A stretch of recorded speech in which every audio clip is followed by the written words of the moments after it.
February 21st, 1916. Before dawn, the ground around the French city of Verdun began to shake. At first, it sounded like distant thunder rolling across the hills. Many soldiers in the trenches had already grown used to the constant rumble of artillery that defined the First World War. But this time, something was different.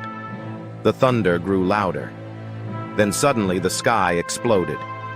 Thousands of German artillery guns opened fire at the exact same moment. Shells rained down on French positions with terrifying precision, tearing apart trenches, forests, and entire villages in seconds. Within hours, the landscape around Verdun had been transformed into a nightmare of craters, mud, smoke, and fire. And the soldiers trapped inside those trenches quickly realized something horrifying. This was not just another battle. This was the beginning of something far worse. Because the German High Command had a plan. They were not trying to capture Verdun. They were trying to bleed France to death. By early 1916, the First World War had reached a deadly stalemate. For more than a year, both sides had been locked in a vast network of trenches stretching from the North Sea to the Swiss border. Every offensive cost thousands of lives. And yet, the front lines barely moved. Germany needed a breakthrough, but the German Chief of Staff, General Erich von Falkenhayn, believed that victory would not come from capturing territory alone. Instead, he had another idea. France, he believed, could be defeated through exhaustion. If Germany attacked a place the French could not afford to lose, France would throw everything it had into defending it. The French army would send wave after wave of soldiers into the battle until its strength was completely drained. And Falkenhayn believed he knew exactly where that place was. Verdun. Verdun was more than just a city. For centuries, it had been one of France's most important defensive strongholds. Massive forts surrounded the region, guarding the approaches to Paris. But Verdun was also something else. It was a symbol. If Verdun fell, it would be a national humiliation for France. Falkenhayn understood this perfectly. So he planned something ruthless. Germany would launch a massive attack on Verdun, forcing France to defend it at any cost. The real objective was not the city itself. It was the French army. Verdun would become a trap. On the morning of February 21st, that trap was sprung. The artillery barrage that opened the battle was unlike anything the world had seen before. More than 1 million shells were fired during the first day alone. Entire hills were shattered. Forests disappeared under the explosions. French trenches collapsed under the bombardment, and communication lines were destroyed in minutes. Amid the chaos, German infantry began advancing through the smoke. The first French defensive lines quickly fell. Villages were captured one after another. Then something even more shocking happened. Fort Douaumont, one of the most powerful fortresses in the Verdun defense system, was captured by German troops almost without resistance. For a moment, it seemed that Falkenhayn's plan was working perfectly. Verdun appeared to be collapsing, but the French response came quickly.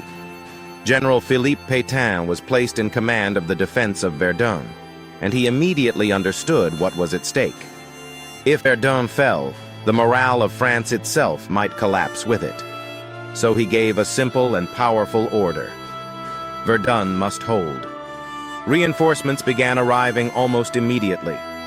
Thousands of soldiers were rushed toward the battlefield along a single road connecting Verdun to the rest of France. This road soon became known as the Voie Sacrée, the Sacred Way. Day and night, trucks moved continuously along this narrow route, bringing fresh troops, ammunition, and supplies into the battle. Every minute, another vehicle arrived. Every minute, more soldiers were sent into the inferno. The battle was no longer about strategy or maneuver. It had become a test of endurance. The soldiers who fought at Verdun entered a world unlike anything they had ever known. The artillery never stopped. Day after day, Night after night, shells continued falling across the battlefield. Explosions shook the ground constantly. The air was thick with smoke, dust, and poison gas. The trenches were filled with mud, shattered equipment, and the bodies of fallen soldiers. Many soldiers described Verdun as hell on earth. Entire units could disappear in minutes under the relentless bombardment. New soldiers arrived constantly, only to replace those who had already been killed or wounded. And still the fighting continued. For weeks, then months. The Germans kept attacking again and again. Each assault captured a few hundred meters of ground. Each French counterattack tried to push them back. Neither side was willing to give up, but the cost was horrifying. Thousands of soldiers died every single week. Both armies were slowly being ground down by the relentless violence. Verdun had become exactly what Falkenhayn intended: a battle of attrition.